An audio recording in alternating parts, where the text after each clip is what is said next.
Émile Zola, La mort d'Olivier Bécaille, chapitre 4. Combien de temps restai-je ainsi, je ne saurais le dire. Une éternité et une seconde ont la même durée dans le néant. Je n'étais plus. Peu à peu, confusément, la conscience d'être me revint. Je dormais toujours, mais je me mis à rêver. Un cauchemar se détacha du fond noir qui barrait mon horizon. Et ce rêve que je faisais était une imagination étrange qui m'avait souvent tourmenté autrefois, les yeux ouverts, lorsqu'avec ma nature prédisposée aux inventions horribles, je goûtais l'atroce plaisir de me créer des catastrophes. Je m'imaginais donc que ma femme m'attendait quelque part, à Guérande je crois, et que j'avais pris le chemin de fer pour aller la rejoindre. Lorsque le train passait sous un tunnel, tout à coup, un effroyable bruit roulait avec un fracas de tonnerre. C'était un double écroulement qui venait de se produire. Notre train n'avait pas reçu une pierre, les wagons restaient intacts. Seulement, aux deux bouts du tunnel, devant et derrière nous, la voûte s'était effondrée. Et nous nous trouvions ainsi au centre d'une montagne, murée par des blocs de rochers. Alors commençait une longue et affreuse agonie, aucun espoir de secours. Il fallait 1 mois pour déblayer le tunnel. Encore ce travail demandait-il des précautions infinies, des machines puissantes. Nous étions prisonniers dans une sorte de cave sans issue, notre mort à tous n'était plus qu'une question d'heure. Souvent, je le répète, mon imagination avait travaillé sur cette donnée terrible. Je variais le drame à l'infini, j'avais pour acteurs des hommes, des femmes, des enfants, plus de 100 personnes, toute une foule qui me fournissait sans cesse de nouveaux épisodes. Il se trouvait bien quelques provisions dans le train, mais la nourriture manquait vite, et sans aller jusqu'à se manger entre eux, les misérables affamés se disputaient férocement le dernier morceau de pain. C'était un vieillard qu'on repoussait à coups de poing et qui agonisait. C'était une mère qui se battait comme une louve pour défendre les 3 ou 4 bouchées réservées à son enfant. Dans mon wagon, 2 jeunes mariés râlaient au bras l'un de l'autre, et ils n'espéraient plus, ils ne bougeaient plus. D'ailleurs, la voie était libre, les gens descendaient, rôdaient le long du train comme des bêtes lâchées en quête d'une proie. Toutes les classes se mêlaient. Un homme très riche, un haut fonctionnaire, disait-on, pleurait au cou d'un ouvrier en le tutoyant. Dès les premières heures, les lampes s'étaient épuisées, les feux de la locomotive avaient fini par s'éteindre. Quand on passait d'un wagon à un autre, on tâtait les roues de la main pour ne pas se cogner, et on arrivait ainsi à la locomotive, que l'on reconnaissait à sa bielle froide, à ses énormes flancs endormis, force inutile, muette et immobile dans l'ombre. Rien n'était plus effrayant que ce train, ainsi muré tout entier sous terre, comme enterré vivant, avec ses voyageurs qui mouraient un à un. Je me complaisais, je descendais dans l'horreur des moindres détails. Des hurlements traversaient les ténèbres. Tout d'un coup, un voisin qu'on ne savait pas là, qu'on ne voyait pas, s'abattait contre votre épaule. Mais cette fois, ce dont je souffrais surtout, c'était du froid et du manque d'air. Jamais je n'avais eu si froid. Un manteau de neige me tombait sur les épaules. Une humidité lourde pleuvait sur mon crâne. Et j'étouffais avec cela. Il me semblait que la voûte de rochers croulait sur ma poitrine, que toute la montagne pesait et m'écrasait. Cependant, un cri de délivrance avait retenti. Depuis longtemps, nous nous imaginions entendre au loin un bruit sourd, et nous nous bercions de l'espoir qu'on travaillait près de nous. Le salut n'arrivait point de là pourtant. Un de nous venait de découvrir un puits dans le tunnel, et nous courions tous, nous allions voir ce puits d'air, en haut duquel on apercevait une tache bleue, grande comme un pain à cacheter. Oh, quelle joie, cette tache bleue! C'était le ciel! Nous nous grandissions vers elle pour respirer. Nous distinguions nettement des points noirs qui s'agitaient, sans doute des ouvriers en train d'établir un treuil afin d'opérer notre sauvetage. Une clameur furieuse « Sauvez! Sauvez !» sortait de toutes les bouches, tandis que des bras tremblants se levaient vers la petite tache d'un bleu pâle. Ce fut la violence de cette clameur qui m'éveilla. Où étais-je? Encore dans le tunnel sans doute. Je me trouvais couché de tout mon long. et je sentais à droite et à gauche 2 dures parois qui me serraient les flancs. Je voulus me lever, mais je me cognais violemment le crâne. Le roc m'enveloppait donc de toutes parts, et la tache bleue avait disparu. Le ciel n'était plus là, même lointain. J'étouffais toujours, je claquais des dents, pris d'un frisson. Brusquement, je me souvins. Une horreur souleva mes cheveux, je sentis l'affreuse vérité couler en moi, des pieds à la tête comme une glace. Étais-je sorti enfin de cette syncope qui m'avait frappé pendant de longues heures d'une rigidité de cadavre? Oui, je remuais. Je promenais les mains le long des planches du cercueil. Une dernière épreuve me restait à faire. J'ouvris la bouche, je parlais, appelant Marguerite instinctivement. Mais j'avais hurlé, et ma voix dans cette boîte de sapin avait pris un son rauque si effrayant que je m'épouvantais moi-même. Mon Dieu! C'était donc vrai! Je pouvais marcher, crier que je vivais, et ma voix ne serait pas entendue, et j'étais enfermé, écrasé sous terre. Je fis un effort suprême pour me calmer et réfléchir. N'y avait-il aucun moyen de sortir de là?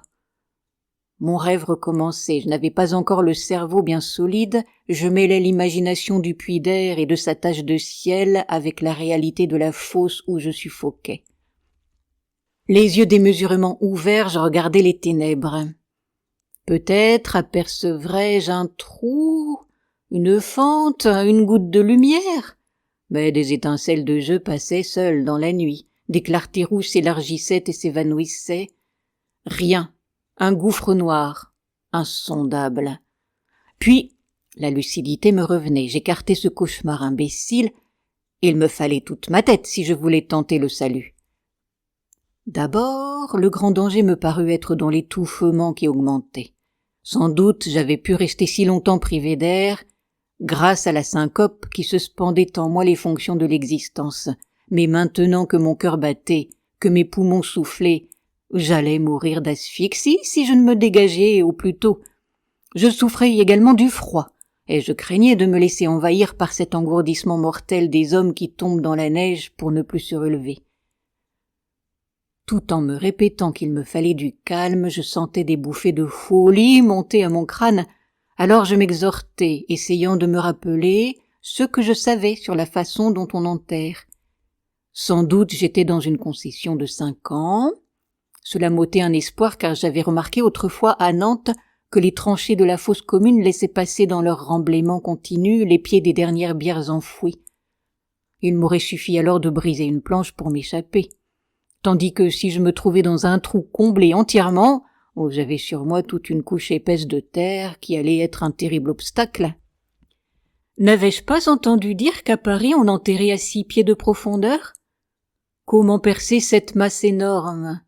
Si même je parvenais à fendre le couvercle, la terre n'allait-elle pas entrer, glisser comme un sable fin, m'emplir les yeux et la bouche?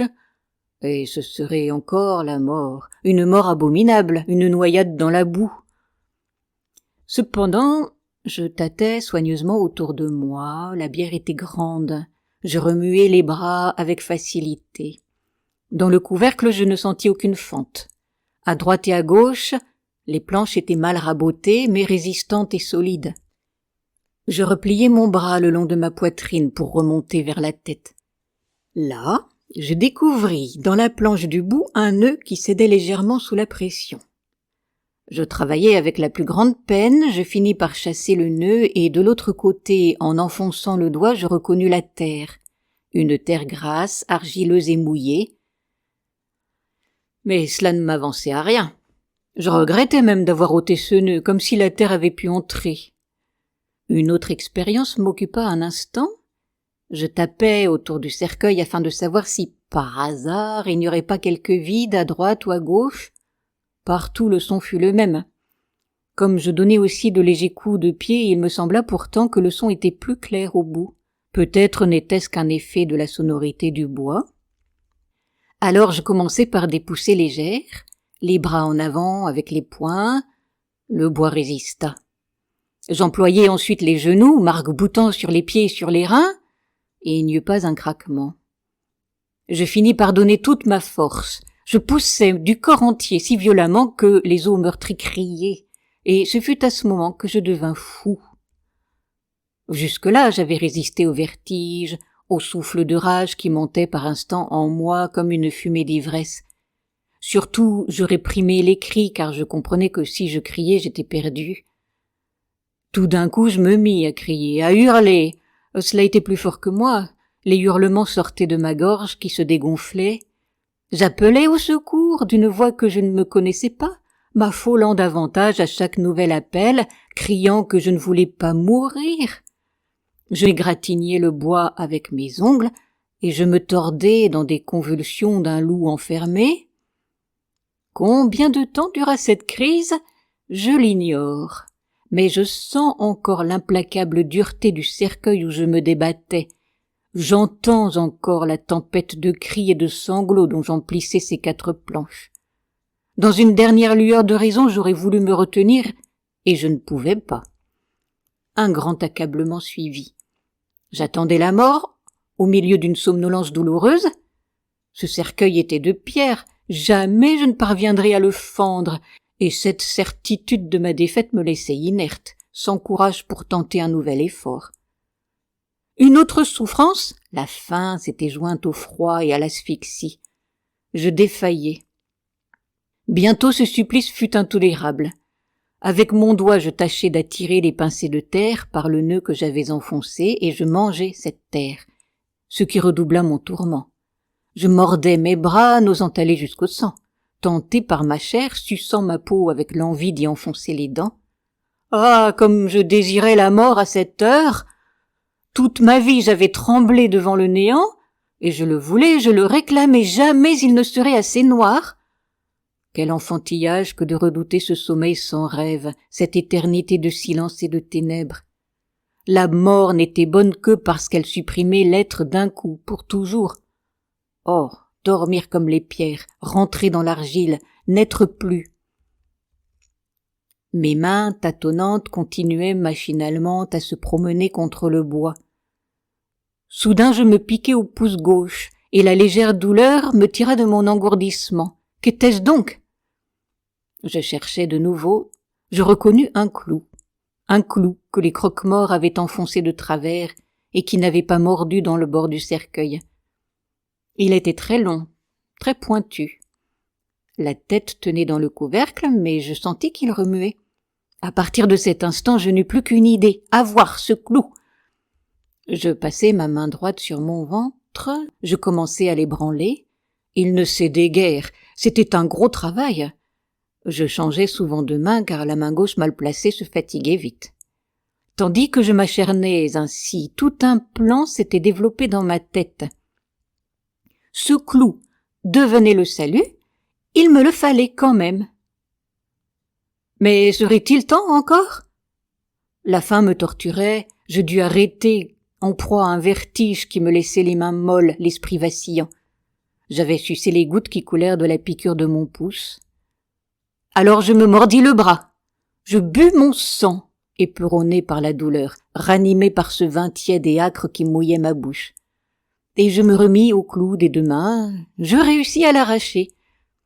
Dès ce moment, je crus au succès. Mon plan était simple, j'enfonçai la pointe du clou dans le couvercle et je traçai une ligne droite, la plus longue possible, où je promenais le clou de façon à pratiquer une entaille.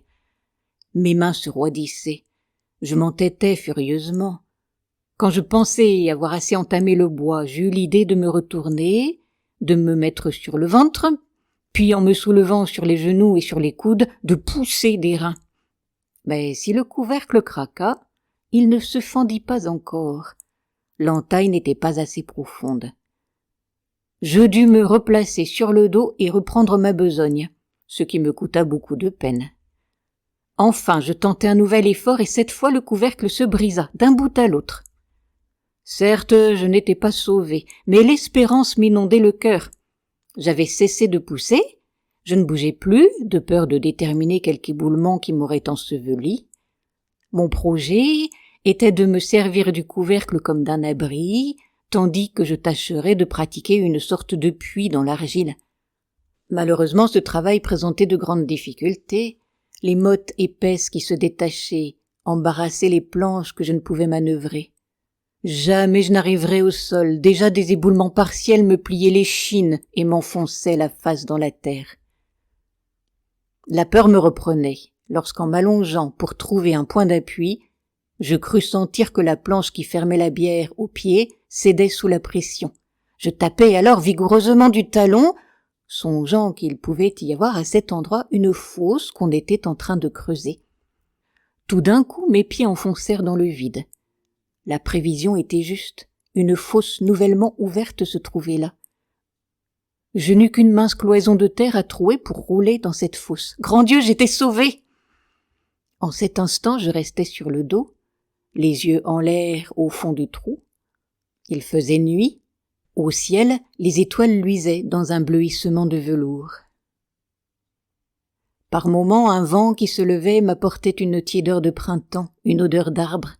Grand Dieu, j'étais sauvé, je respirais, j'avais chaud et je pleurais et je balbutiais, les mains dévotement tendues vers l'espace. Oh, que c'était bon de vivre! Pour connaître la suite de l'histoire, rendez-vous au chapitre 5. J'espère que cet audio vous a plu. Vous pouvez retrouver Histoire et Poésie sur ma chaîne Entendre lire.